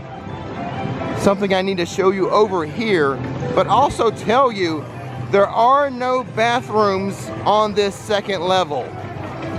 But there are some elevators. That's where I'm taking you to right now as we go past the castle, past Peach's meet and greet, veer left, and right back this way are some elevators. Leaving the elevators for the stairs. What's wrong with me? Let's take the stairs down to the ground level. There's my first set. A 2nd set of stairs, and here's the 3rd set of stairs. Why did I walk away from the elevators, I'm asking myself. But with this last step, we will be on the ground floor and see an amazing meet and greet happening here. Mario and Luigi, this is their meet and greet area. Also Toad, will come out here for a meet and greet. So I showed you the Peach meet and greet, the Mario, Luigi, and Toad area, and eventually we'll get back to Donkey Kong Country and I'll show you where Donkey Kong does his meet and greet. But now, let's give you the tour of the ground area of Super Nintendo World. To the left of the Mario Luigi meet and greet area, Toadstool Cafe, the main dining place here in Super Nintendo World. Of course, along the way, more mystery boxes to pound. A quick look inside. Look, there's the food. They spin in mystery boxes. But we're gonna find a more proper menu for you guys. Chef Toad cooking stuff up for us. Let's watch this stuff go by. Super mushroom soup. A chicken salad. A Mario burger with bacon, mushrooms, and cheese. Pariah plant. Oh, that one moved too fast. A mini burger. A power-up spaghetti marinara. Oh boy. Bowser's Challenge. Oh, we're back to that. We've seen that. Pariah plant caprese. Fire flower spaghetti and meatballs. A Luigi burger, which is a chicken sandwich. Mystery block tiramisu. Mountain beanpole cake. That's the last thing to show you. I'm kind of liking this fireball challenge though. That might be what I go for. I'm not a big fan of mushrooms like on this burger. As far as 2025 was concerned, it was home to my favorite Epic Universe dessert, the Mount Beanpole Cake. Will it keep the title for 2026? Stay tuned and find out. Watch my 2026 videos. Now we are exiting Toadstool Cafe. We are going to veer left so I can show you another set of elevators, which are going to be just to the left of the stairs here. Right through this way. Right back there, another set of elevators. Also a place for shaded stroller parking. Continuing clockwise around this circle will lead us to Yoshi's Adventure. I showed you the ride up there on the second level. There it goes, but this is the entrance for it. I will tell you the height requirements, or show it to you actually. 34 inches is the height requirement. Guests under 34 inches may not ride. Children between 34 inches and 48 inches must have a supervising companion for Yoshi's Adventure. Basically, Yoshi's Adventure is behind the Mario Luigi meet and greet. So now I'm going to go right on this ground floor and show you. This is an exit to leave the land, which also has another elevator. As we continue around the land, we're going to run into a store over here as I dodge the traffic. The 1-Up Factory, another Mario shop, Super Nintendo shop. This one looks pretty cool too. This would be the main store that is not an exit through the gift shop after the ride store. It is just 100% a store, not a ride exit. It also has the power-up bands, of course. Pretty cool looking store, or factory I should say. Peach, Mario, Luigi, Toad, Donkey Kong, Bowser. It's pretty much all represented in here. Plushes, t-shirts, hoodies, hats, mugs, all types of stuff. And then there's another portal we can exit through. We entered through that portal. We will exit this way because we want to go to Donkey Kong Country anyway. Which gonna be right there. But before you get to there, a Coke Freestyle station to our right. And I kind of really like this one because it has, you know, it has the freestyle machines, but counters around here. Nice. I like having the counters around. But let's continue on around Yoshi's Snack Island. At Yoshi's Snack Island, this is what they're serving. Will it be for all of 2026? Not sure. They could adjust the menu sometime this year. But calzones and smoothies currently offered here, which is to the left there. We've got, like I said, the Coke Freestyle to the right, Yoshi Snack Island to the left. But if we go straight ahead, we'll find a small merchandising kiosk to our right. Looks like some hats in there mainly right now. And straight ahead, Donkey Kong Country. But before we go through that portal, to the right of it, see that right there? That's the restrooms. Men's, women's, and family restrooms. And now we can go through the portal to Donkey Kong Country. Enjoy the drums.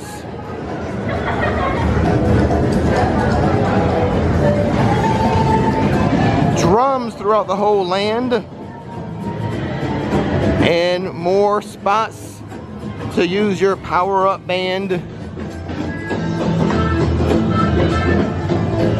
One main attraction in here, but it is so cool looking. There it goes right there. I'll give you some more awesome shots of that roller coaster. Mine Kart Madness. But first, to our right after you enter the land, is Funky's Flying By. So that's the portal we just entered. So after you enter it, to your right is Funky's Flying By, which is a little retail shop. Also has another power-up band location. But it's kind of an indoor-outdoor shop on the smaller side.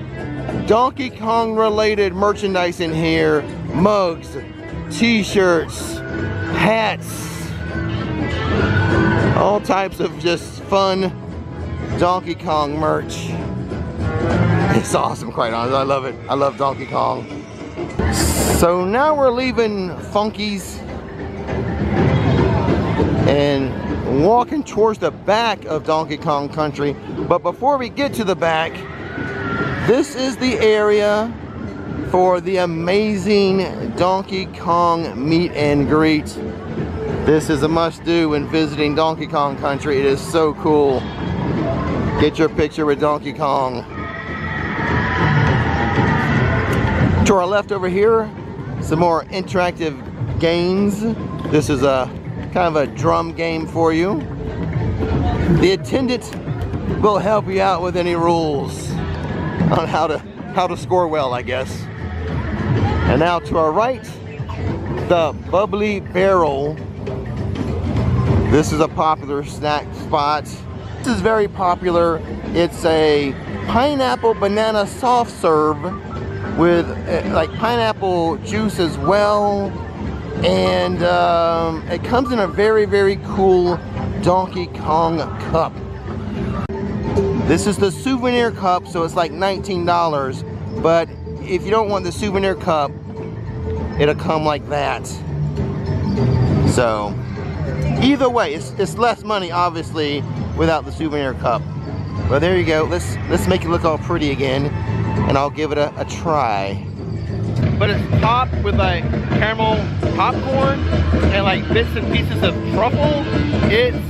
And the ice cream. Oh my god, this is so good. I should not have tried this. I'm gonna be addicted to it. A couple more things I want to say about this. I love the banana ice cream, and I like that it comes in this little cup versus putting everything in the souvenir cup. That way you can carry around your souvenir cup all nice and clean, you know, and you don't have to go wash it out or anything. So I like that aspect of it, and I love the taste of it. So I try not to be too dramatic in anything I say, but I'm gonna say this. This beats any Dole Whip I have ever had. This is amazing. So now moving on from the bubbly barrel, continuing to the back of Donkey Kong Country, we have Mine Cart Madness. Let me tell you what the height requirements are for this. 40 inches is the minimum height requirements. Guests between 40 inches and 48 inches must have a supervising companion.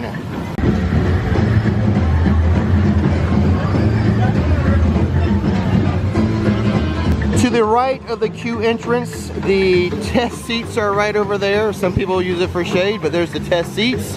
There is a single rider line. It does not have an express right now. There's a spot for it eventually, and lockers are not needed for this ride. Mine Cart Madness does not require you to put stuff in a locker, in a cubby. You just step into the ride vehicle, and anything you have with you, you just place at your feet. As we make our way back to the front of the country, I just remembered I do have a warning for you when it comes to Mine Cart Madness. It is not a very smooth ride. It's kind of rough, kind of jerky. I don't know if it's meant to be that way, like themed that way, because you're on like a rickety, broken track. But if you have any type of back issues, it could be an issue for you to ride this ride. As we watch it one last time. It is super cute to watch though. Here's a few things of note as we take another look at the entire world. The power-up bands, you do link those to the Universal Orlando app. And then here's something interesting that could be in the works regarding this land and the Nintendo Switch. That gaming console eventually may have a feature that takes data from your power-up band or the app somehow, which will allow you another way to keep tabs on everything going on in Mushroom Kingdom. And you'll even be able to bring your Switch with you to Super Nintendo World, which will enable you to interact with park features. We think that's what's going to happen in the future. It all sounds very cool, and hopefully that does come to fruition, but I like the synergy that could be happening with this land and the Nintendo Switch. Should you need guest services, the closest to Super Nintendo World is just right outside the portal, right there. And should you need first aid, the closest one is going to be at the front of the park. And just like the other worlds at Epic Universe, we enter the Wizarding World through a portal. A couple of things I want to point out about this portal. The inscription above says, "For in dreams we enter a world that is entirely our own." On the sides of the portal, some familiar wands. Voldemort, Harry, Hermione, and some wands from the Fantastic Beasts, Queenies, Newts, etc. But the star of the show when it comes to wands is way up top there. The Elder Wand, which at one time belonged to Dumbledore and Grindelwald.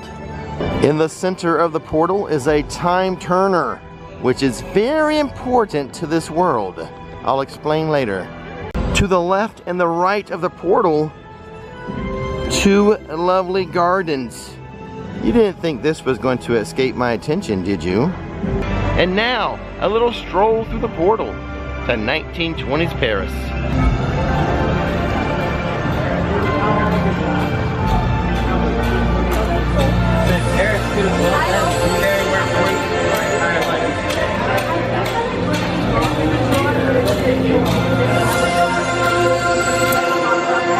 Did you hear the ticking of time as we walk through the portal? And now another grand entrance. Did you know the smallest structure here in Paris is taller than the tallest structure in Diagon Alley? How about that little fun fact for you? On the back side of the arch, some imagery for the Wizarding World, including a very large phoenix. But once you walk through the arch, you are in a shopping district known as Plaza, Café. And to your left will be a restaurant known as Café Siren. I will not be able to say the names of the food. It's in French, but I can give you an idea. We have some croissants, brioche. There is a ratatouille, a turkey dish, a French onion soup, salads with tuna, a stew, slow-cooked braised beef, roasted chicken, crepes, creme brulee, and more. This place is beautiful inside and out. And I've been wanting to have a butterbeer crepe at a Parisian cafe, and I can't wait any longer. I'm just gonna go ahead and have it right now. A little earlier in the video than I thought. Here's the French name, but it's a butterbeer crepe to us commoners. $20.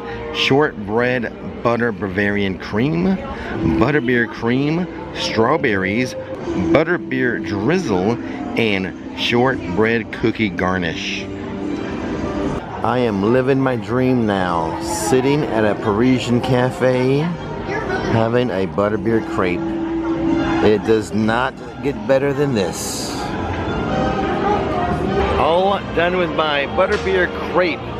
The best way to describe it is rich and decadent. It is decadent. But the crepe itself, so light and airy, that's why they fill it with the cream, to keep it from floating away. But for real, I mean, there's a lot of sweetness to it. Decadent is the best word to describe it. Very rich.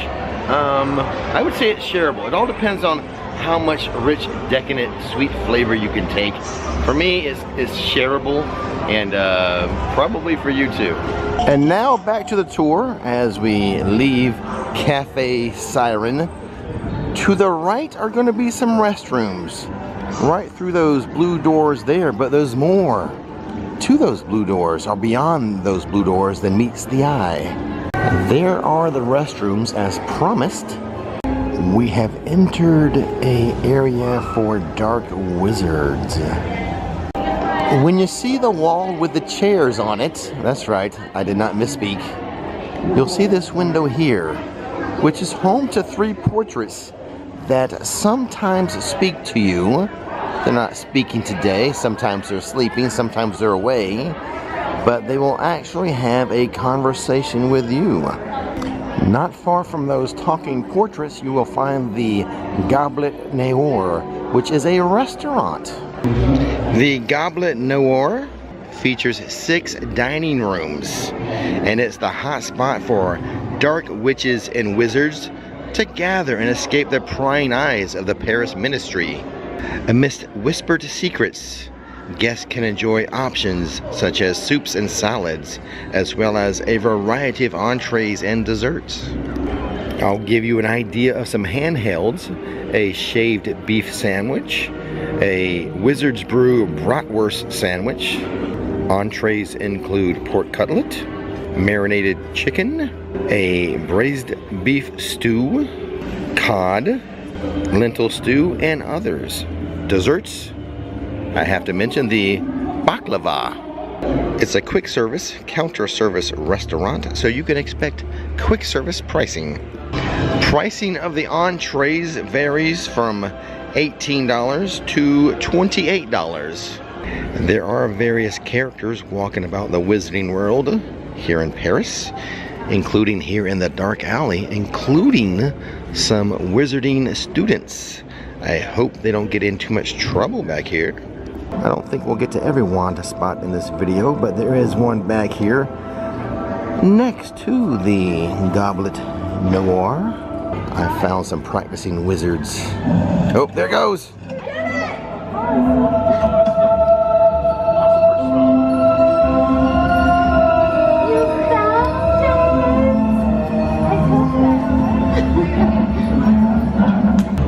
More characters walking around. We need to find out if she has a permit for the wand.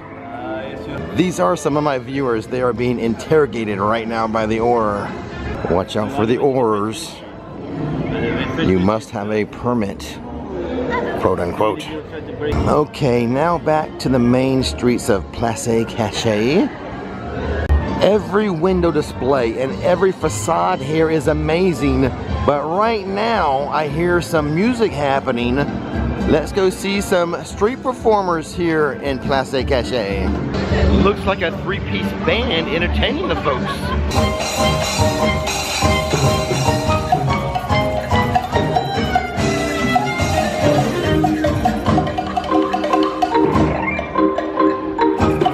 And on the music box in the back, we have Plume, which is a puffskin. And that trio of street musicians, just one of a few different meet and greets and entertainment offerings here in Plaza Café. While the band continues to entertain people, I'm going to show you another entertainment venue. This is one of the main attractions here in Wizarding Paris. It is the La Circus Arcanus. And in fact, you know what? I'm going to step inside and check it out right now. I will not be able to record the actual performance, but here's a bit of the cue. This is the first time I'm seeing the show. I've heard great things. I'll let you know what I think about it when it lets out. This cue and tent is bigger than it lets on from the outside. Another beautiful wizarding queue.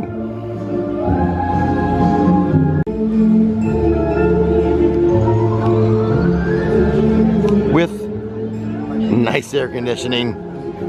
Okay, I just got out of the show. It was amazing. Universal has really upped their live performance shows for this theme park. I'm not going to spoil the show for you. It's one thing to show you around, show you where the restrooms are and the restaurants and things like that. But there's no need for me to spoil the show for you, other than to let you know you should 100% see the show. It is fantastic. You probably couldn't tell, but that was me winking while wearing sunglasses. Am I going to go back and fix what I did before? Reshoot it? No, I am not. I'm gonna let you suffer along with me with the French. Because it's gonna be hard here for me. So picking up with things before I went into the show, we are going to head left, which will allow me to show you something about this area concerning the show. This part of the tent, very interesting. It is actually covered stroller and like a wheelchair or scooter parking right in there. That's pretty clever. And continuing left from the circus, there is another wand spot here. We've got a niffler and a chandelier, but there's the little medallion to show you the movement with your wand. If you buy wands, there is a map of all of the wand spots and the movements you have to do at each one. That area you see on your screen right now, that is actually part of Café Siren. It just has a different facade. That's where I ate my crepe right there. Across from that little Parisian cafe where I had my crepe, a butterbeer cart. They have some very nice souvenir butterbeer cups. One side is in English, the other side is in French. Didn't I say this earlier? Every window display and every facade in this Wizarding World is amazing. And if we continue this way to the end of the street, the main attraction, the thing everyone wants, it's another set of restrooms. Just kidding, I'm talking about another stroller parking enclosure. No, for real, I'm kidding. It's the Ministry of Magic attraction. It is the best ride queue in the history of the world. Wow. Just incredible. I mean, there's some other great queues for the Wizarding World of Harry Potter, but this is just This is on a whole nother level.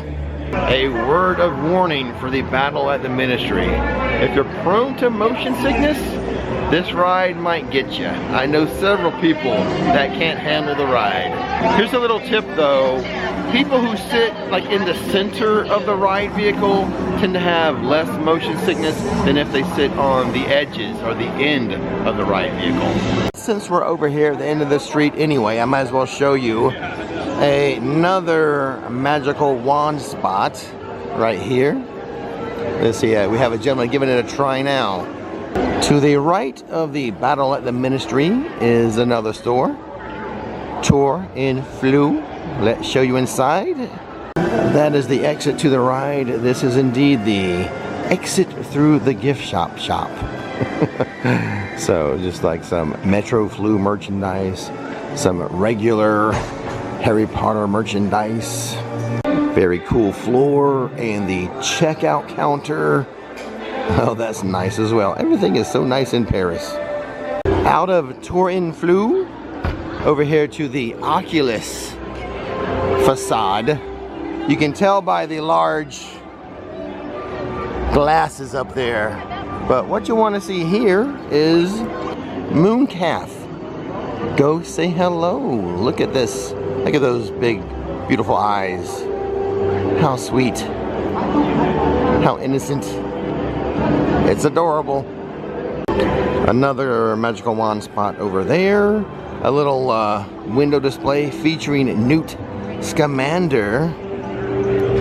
He's right there. I believe sometimes this has an audio effect as well. I say that because I can see the speaker right there. The streets of Paris here, not just themed visually, but quite a lot of audio theming as well. To get your bearings again, that is where we started, and then this is the show we went to, and we just went left and showed you down that way. Now we're going to go right and show you down this way of Plaza Café, starting with the candy shop. Sweet treats, if you will. Before I mention any candy or sweet treats, there's a bit of merchandise in here that's pretty cool that I want to show you. They have a little section here for Kowalski's baked goods. Aprons, you know, kitchen aprons, kitchen towels, and I guess this is for baking, right?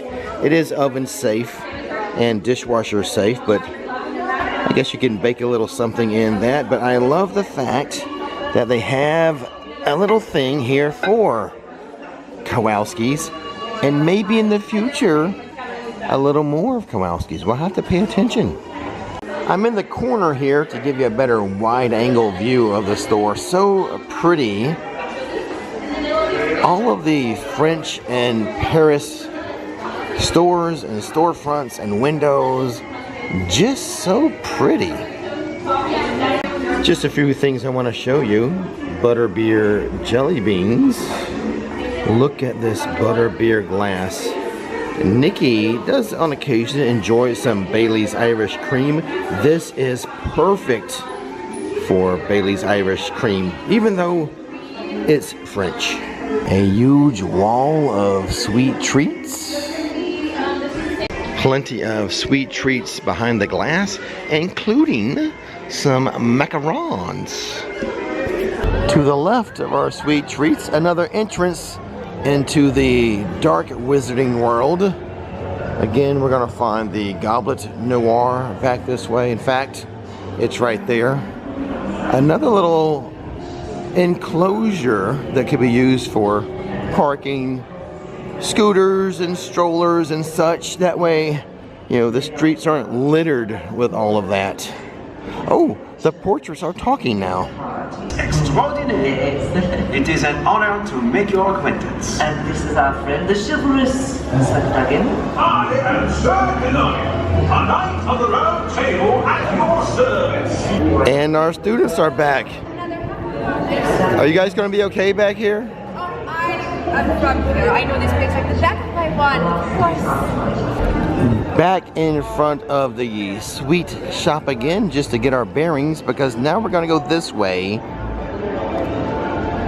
This in front of us right now is the wand shop. Café Akajo, I believe is how I said. Let's go inside and take a quick look around. There are some wands here. They're only sold here in this Wizarding World. Another beautiful store. The French Wizarding World is by far the prettiest Wizarding World that I know. These are the second generation wands that work with the Universal Orlando app. And these are the wands that are unique to Wizarding Paris. And they are displayed throughout the store in the prettiest, most amazing wand holders, but the wand holders are not for sale.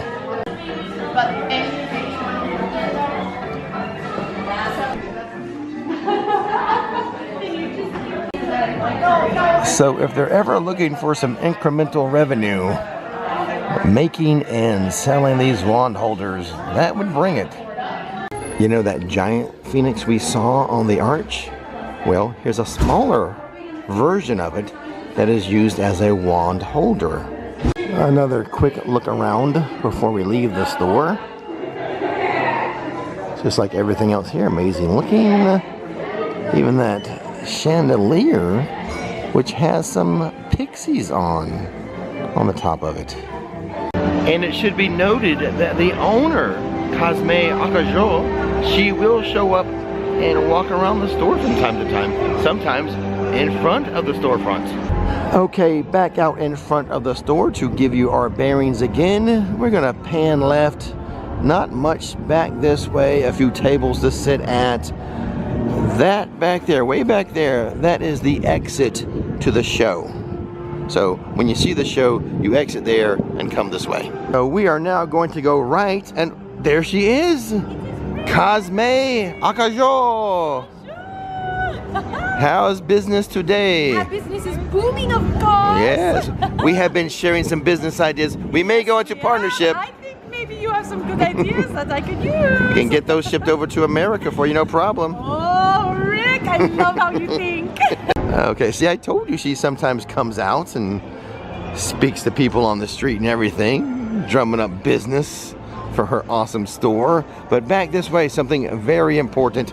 There's more wand spots back here, of course, but Bar Moonshine, one of the main drinking establishments here in the Wizarding World. The people visiting today are lucky because normally the line is out the door. You pan left and up from Bar Moonshine. See those three windows there?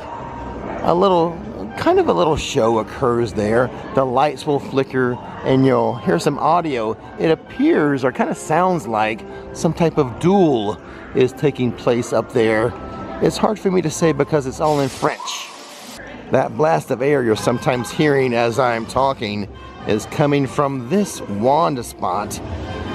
Let's see if we can catch it in action, but a blast of air will hit you if you do the spell correctly. Let's see, let's give it a moment.